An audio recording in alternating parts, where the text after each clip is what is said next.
Hello,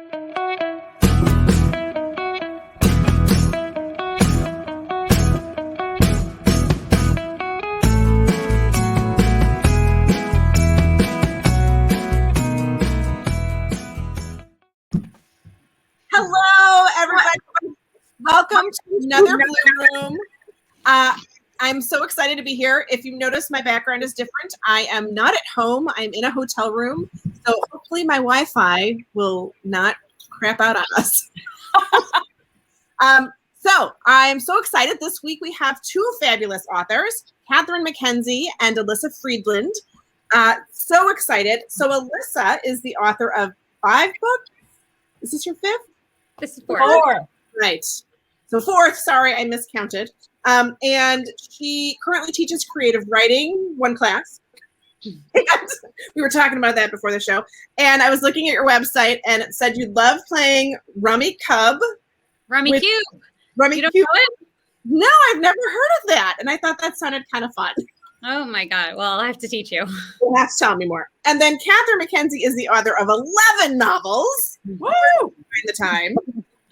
She's a former lawyer. I forgot to mention Elyssa is also a former lawyer. Feels like there's a theme here. And I met Catherine a million years ago, it feels like, at Books by the Banks in Cincinnati, Ohio, which I think is probably the best book festival, but that's just me. I agree. Good. It is a good one. And what always amazed me is Catherine sold out of all of her books so fast. They love it. So welcome, ladies. I'm so excited that you're here. Glad to have you guys. And we have to say hi to Pam, who's here. She missed last week. And hi, Pam. Hi, Pam. Glad you're here. So we start with Poppy News. Poppy News. And we don't have a lot this week again. Summer, we inch into summer and things get a little bit quiet. We're all sort of making our way out in the world again, I think. But the Kindred Spirits Supper Club, right behind Amy's shoulder there, was featured in the Milwaukee Journal Sentinel as best books of the summer. So check it out if you haven't. And then 3 Words for Goodbye was in Frolic's top reads of the summer. And other than that, I believe Nicole Bart's book, and what was the title? Everything. I don't remember the title. I'm sorry, Nicole, but yeah, but it's on Goodreads. She has 100 copies. If you go to her website, you can absolutely see. And please enter to win. So, ladies, we always love to share what we're reading. Give other authors a shout out.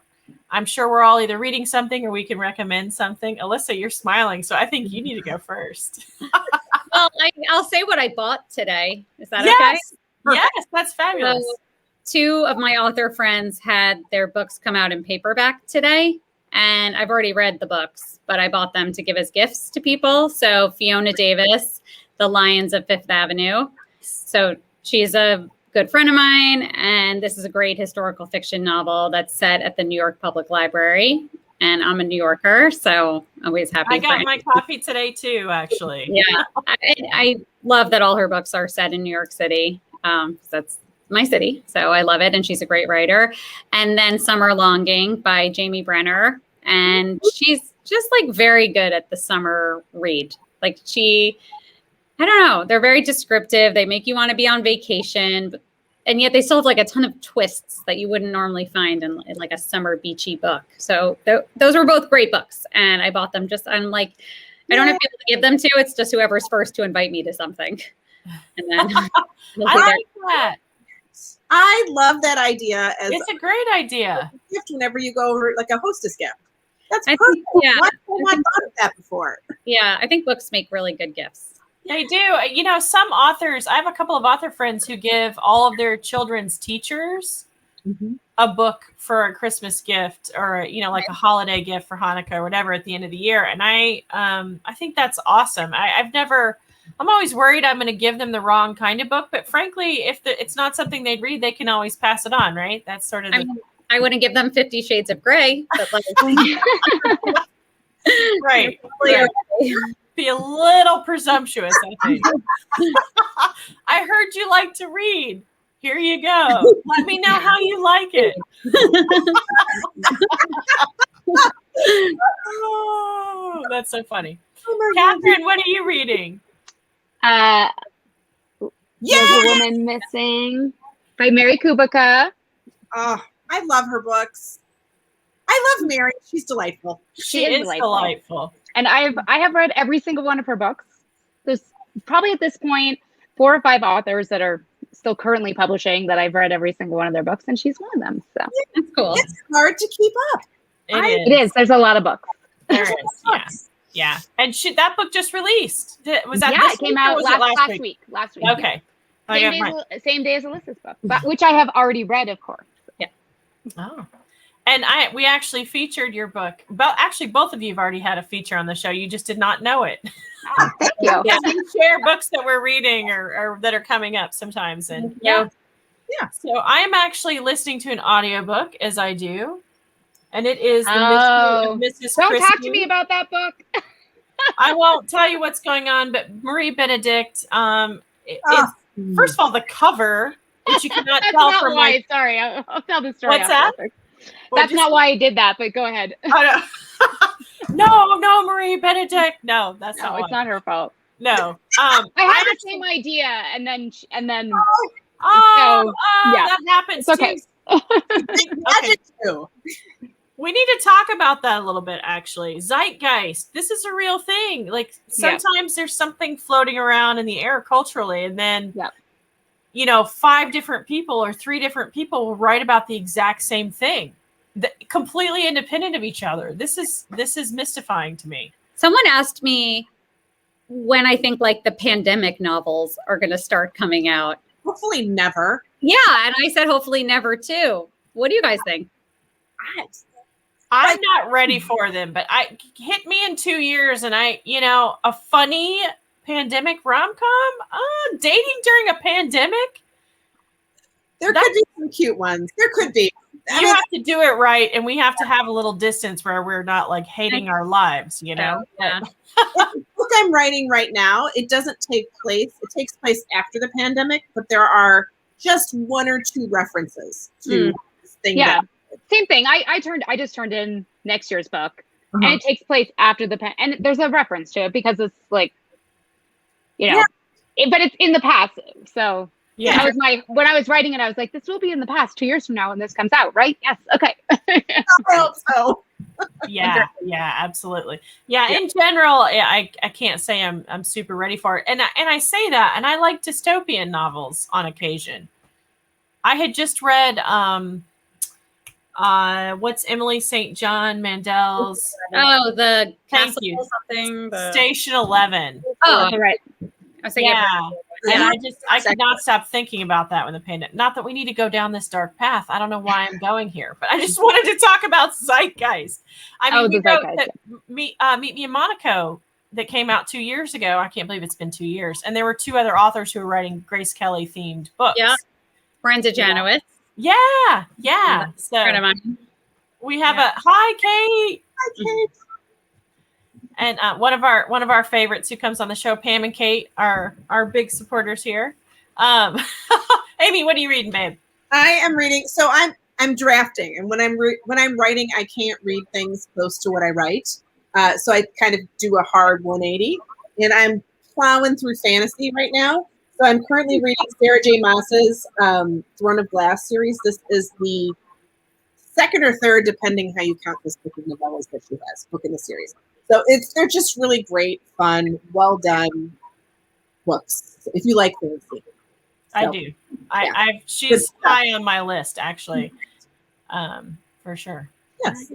So speaking of great books, you both had a recent release in the last couple of weeks. Mm-hmm. 6 weeks when we actually have Catherine, you already stepped up to there it is. There it is. 6 weeks to live. Isn't that? I love this cover. Thank you. It's a great cover. Great colors. Yeah. Excellent cover. And you've stepped up to the plate. So can you tell us a little about your book? Sure. It's about a woman who gets a tragic diagnosis that she has 6 weeks left to live, but she also discovers that somebody may have tried to poison her a year earlier. So she tries to figure out who tried to kill her before her time is up. Think about like DOA meets a Leanne Moriarty book. Ooh, love it. Love it. My mom took my copy. She did not move back, and then it ended up 2 doors down at the neighbor's house. And then they have this huge neighborhood with 700 emails that are interconnected, and it has passed around her neighborhood. So there you go. Well, if you could just send a message out on there as if they got the book for free, they should at least have to go review it on Amazon. I agree. Yeah. I will. I'll pass that along. Agreed. So I tried to leave a review for somebody today for a book that I read early, and Amazon wouldn't let me because I hadn't bought it. So I don't know if Amazon's starting to crack down on those. I think they are. It depends. You know what? I mean, almost all of my reviews are, because I read them because I'm a crazy person, are from people who got their book early. So, you know what? I think it's if you, I mean, I can't imagine this is true, particularly in the pandemic. If you haven't bought anything from Amazon in the last 6 months, then they won't let you review. I don't think there's a single person that made it through the pandemic without using Amazon. That's her. That's why she can't review. I don't ever buy things from Amazon. I'm crushing them with my boycott, as you can see. Yes. I barely see the trucks anymore. No, they just floating. But they might be on to me. Interesting. They have drones around your house. There are drones around your house, Amy. You better look them up. You will be assimilated.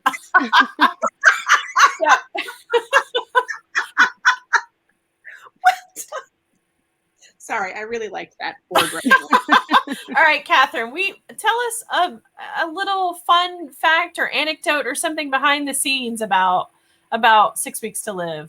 So it's set in Surrey, BC, which is a small town outside of Vancouver where my grandparents used to live. And I started writing this when my grandmother was 103 years old and still alive. And then she passed away, but it's okay. She's 103.5 when she died. So my sister and I were out there cleaning out the house and dealing with the estate and stuff like that. So I'd spent a lot of time there, and I was like, oh, it's a good place to set a novel. I don't know if there have been any other novels set in Surrey, BC. Probably, I can't imagine not. It's actually a huge bedroom community of Vancouver that stretches maybe. a million miles. So, maybe. I'm sure there's some local authors who set books there, but, you know, people are like, you set it there? Oh my God, that's so exciting. So, and there's a big writers conference there, which is when we have writers conferences again. I think there's and Don lives there, right? Don lives there. Who does? What's his name? The writer on Boxed. He's an agent, but he also writes about writing. Oh, Don. Don, that's what I said. Yeah, Don Mass lives there now. His wife is from there. So. Okay. Yeah. Oh, so that's all right. Sorry, in my head I was doing where you live, which is not other side Vancouver. No, you're not that. You're in Montreal, outside of Montreal. I'm currently actually in Mammoth Lakes, California, but yes, I do live in Montreal. Oh, you're on vacation. Yes, I escaped from Canada, and that's not easy to do. Well, I have dual citizenship, so it makes it easier. That helps. So you are also in a hotel. You and Amy both. I'm actually in my sister's house in the guest bedroom. So. Oh, okay. Yeah. And I'm counting on you all to tell me if some scary human comes in and tries to kill me behind me in the creepy hallway. Not yet. She's not the thriller writer yet. That's where her mind goes. Well, she's been reading that dark fantasy, so there you go. I watch Forensic Files like obsessively. There's a very you're a former lawyer. There's a very good chance you will be murdered if or any indication. A very good chance, Amy. Yeah. Anyway, scratch them because then at least they have the DNA under your fingernails. Ooh, good tip. Good tip. Yeah. Okay, before we talk about Elyssa's book, which I'm excited to do, you both were lawyers. Can you tell us what kind of law you did? Catherine, what kind of law were you in? Because we found this very interesting and fun to talk about. I did litigation for 20 years. Whoa! She was like, you were like the TV kind of lawyer, were you? In the field. Delivering speeches. I love the speeches. I always love those. So you wrote all those speeches. Wait, did you wear like a wig? No, that's a gown. No, in Canada we have the gown and the There's a white collar that you wear, but no wigs. No wigs. No. Do you call it a barista or do you call it a lawyer? You mean barrister? Barrister, sorry. Yes, I'm a barrister. 3 years of law school to become a barista. I was not a barista. I don't drink coffee, but I've literally had 6 cups of coffee today. It's hilarious. So in Canada, they're just called lawyers, but yes, I was a barrister, essentially. Okay. Yes. Okay. Great. Not a barista. Alyssa, what kind? Not a barista. Alyssa, what kind of words are hard? Words are hard, especially for writers. So Yes. And on deadline and 6 cups of coffee later, I'm talking about baristas instead of barristers. Alyssa, what kind of lawyer were you? So I was a corporate lawyer, transactional, but I only lasted 3 years. And you got out as soon as you could. That's okay. We I was welcome you into the writing profession. I was so bad at it, and like I added no value to anything that I did, and I just couldn't face them anymore at work, and I just, you got to know what you don't know, and I didn't know how to be a transactional corporate lawyer. So I pieced out and I turned to writing, which is what I really wanted to do all along. I just didn't know how to make that happen as a real job. And we were lucky to get you to move on. You know what? That's actually a really good thing, is knowing when something doesn't fit. That's not easy to do, to walk away from something. I mean, I am married, and I was married at the time I left, and I saw that my husband was like really happy to go to work, and that was a big difference. I was like, what is that? I was like, oh, I guess it's possible to wake up and like not want to vomit before the office, and I was so nervous and unhappy. And he was like, no, I like work. He's like, I like the weekends, but I don't mind going. It's like, oh, there's got to be a better way. Definitely. So you transitioned to writing, and your latest book, Amy, is another fantastic cover. Love it. I love this cover. Thank you. So tell us about it. So my book is set in the Catskills. If you don't know the Catskills, you would know it from the movie Dirty Dancing, that I think basically every human has seen. Every human worth talking to has seen Dirty Dancing. And it's set at a resort just like Kellerman's in Dirty Dancing. Or if people watch The Marvelous Mrs. Maisel, they might know the Steiner Resort, which is where she stays in the Catskills for in the second season. So the Golden Hotel is kind of the star of my book, is this hotel that was this very glamorous resort for decades. These hotels were, in real life, like they were really important centers of culture, and huge comedians and singers and celebrity athletes would come and entertain and perform and practice and train for the Olympics. And they were very important, vital centers, but there was like a huge decline in these hotels. And now there are actually none left in the region, which is really sad. But fiction, I do what I want. So in my book, the Golden Hotel is the last hotel standing. It's set in present times. And while it is the last hotel standing in the area, it's really seen better days, and it's half empty, and the furniture is falling apart. It's desperately in need of renovations. And a developer comes along and makes an offer to purchase the hotel, but really means demolish the buildings and just buy it for the land value and put up a casino in its place, which then brings the two families who co-own the hotel together. 3 generations of both families come back to the hotel for the week to decide whether to accept the offer or whether to keep the hotel and try to save it. Oh, love it. Love it. So can you tell us a little something from behind the scenes? Well, Catherine gave me the good idea of what to share, which it was perfect. I was like, I don't know, what anecdote should I share? So in these hotels were, if you think of Dirty Dancing, they were famous for like playing cards, like simple fun, like golf and cards and dance lessons and talent shows and trivia nights. And that's what the grandparents in my book, they're the older generation and they're very wedded to tradition. And the grandchildren show up and they were like, no. You need, in order to save this place, we have to make it into a hipster paradise. And we need to have like a cryotherapy tank. And we need, artisanal smoothies and farm to table, and we need vegan options, and we definitely need goat yoga. So yeah, you do. I went with my husband and my 3 children to try out goat yoga because I knew I was going to write a scene that takes place at goat yoga because that's like a writer's dream. And we went, and it was so not for me. And the goats were falling all over my back, and there was goat poop everywhere. I was definitely like a one and done. So we had to drive to, we live in New York City, and we had to drive to New Jersey to do it because because New York City, the health department had outlawed goat yoga for with every reason, it sounds like. Yeah, with good reason. But mind you, like, so we go to New Jersey to do it in Red Bank, down like sort of southern Jersey, and we expect to be like one of 10 people there, but there are hundreds of people there to do goat yoga. It's very popular. So yeah, not for us. Someone I know had done it like 2 years. She's very into all that sort of stuff. And I remember her telling me, I'm like, you're doing yoga with goats? What? And so when Elyssa brought it up, I was like, I know what that is. I know it's supposed to be like, I don't know, you're supposed to like lean into the poses more, and it's very good for your state of mind to have a goat climbing on you. I know.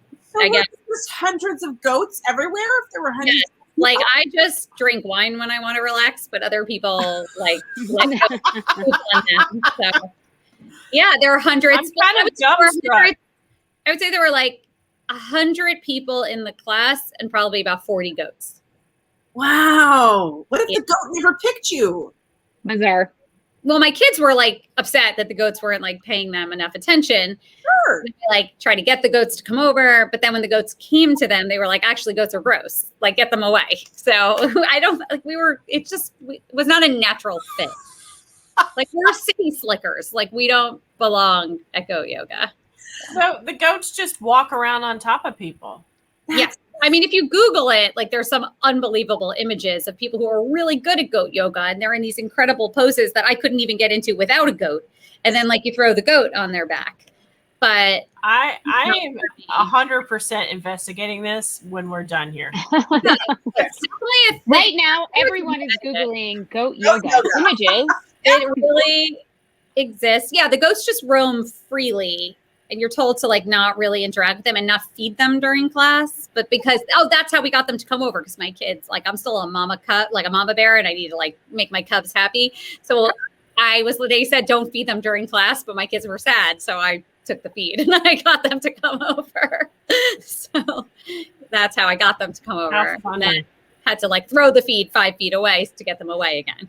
So nice. I love this so much. I would do goat yoga. I mean, it's probably worth the research once. I mean, the things we do for our books. Yeah. I did a pole dancing class once. That is cool. That I would have liked to see, Catherine. It was actually super sad because my sister got me. So my sister until recently lived in Vegas, and many years ago I was visiting her, and she had like coupons or something to go to a pole dancing class. And I was like, this is not for me. Like, I don't even like aerobics. I'm not going to this. And then she said the magic words, book research. You know, I was like, oh, all right. So I went, and it was kind of sad. You need a lot of upper body strength. Yes, and she's a rock climber, so she was very good at it. I am not a rock climber. And while the teacher and I agreed that I was very funny, we also agreed that I did not have a future as a pole dancer. Because you're supposed to be funny while pole dancing. Apparently. Well, that's how I deal with situations that make me uncomfortable, is I just start cracking jokes. And but it was really sad, actually. It was just my sister and I and this woman who I still remember, she was from Vancouver, the stripper who was teaching us. And there was this young Asian woman with her like 60-year-old white sugar daddy. So that was super sad that he's like clearly brought her there to learn to pole dance to pleasure him. I mean, and I still have notes somewhere in my office. I still have notes that I have never used in a book, but it makes a good story for conversations like these. I think, yes. And now that you've brought it up, I'm thinking you might need to brainstorm something. Maybe there's a secondary character or maybe she's the one someday the right book will come where the pole dancing, sad pole dancing in Vegas will happen, but yeah, not yet. Thanks for reminding me that I've also done pole dancing. Oh, Yeah, no, like you would think like who could forget that you ever went pole dancing, but I did it with like a bachelorette party like Right, of course. years ago, and I think I was so embarrassed. And I think that's mostly who goes to these things. Like it was weird that we were only 3 people in the class, you know, like it was. And it was weird because it was like, I remember now, I was in Midtown in an office building on a random floor. Like it's just not where you think. That was probably next to a law firm or something. Like it was very sketchy at all. Yeah. No, it was very bad. I had a bad attitude about it too. Yeah, a pole dancing class in an office building in Manhattan does not sound like it's all coming back to me. Yeah. Anyway, it's like Wolf of Wall Street. Yeah. I feel like I need to do goat yoga and some pole dancing classes to catch up. Yes. You know, writers. Ouch. We do crazy shit. Now there should be goat pole dancing. There you go. $1 million idea right there. No! Right there. Yeah. That's amazing. I love that. So we usually like to share a fun or interesting or a beloved item of ours with our readers so they can go look it up or they can wish they had it or ask us questions.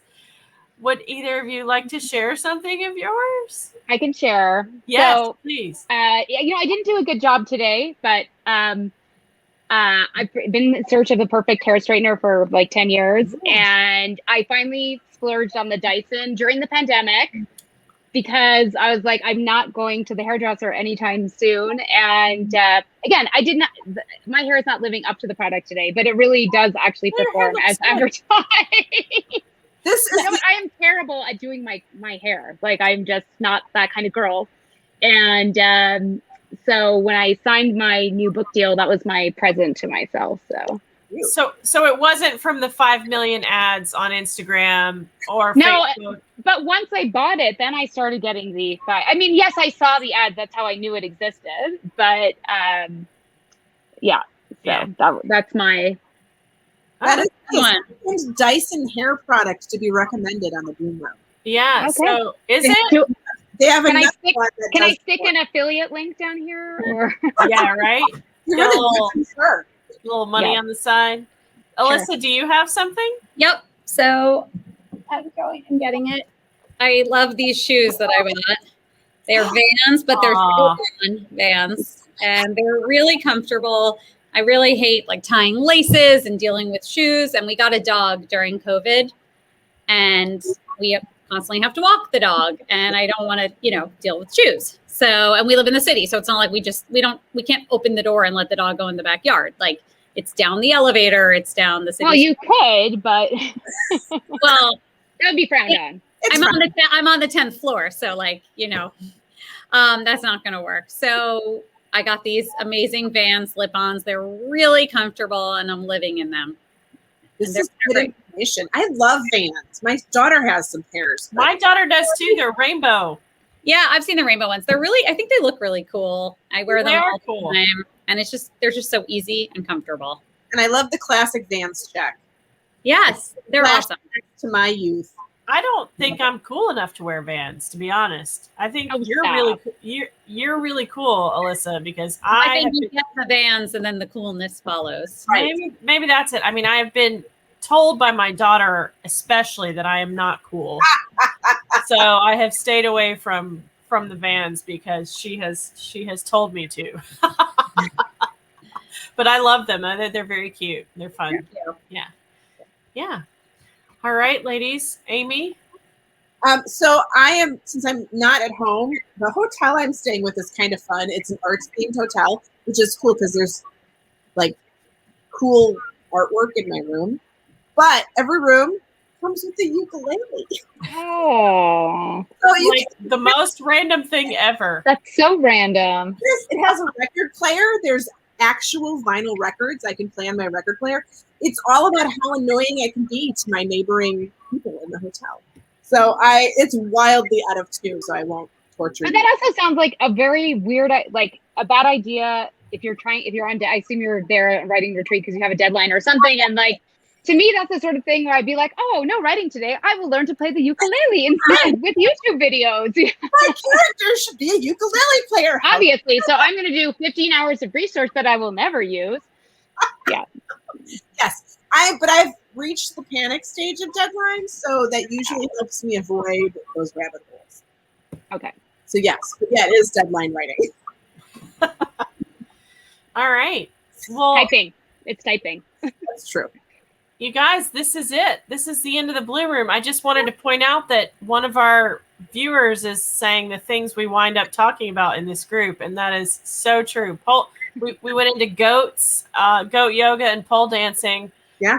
All wrapped around, no pun intended, new books that just released. That you guys should all check out. But thank you, ladies, for coming on with us. Thanks for having us. Congratulations on your new books. Yay. Thank you. All right. And Blooms, go ahead. No, you got it. Go. I was just going to say, Blooms, we will see you next week. Bye. Thanks, guys. Thank you.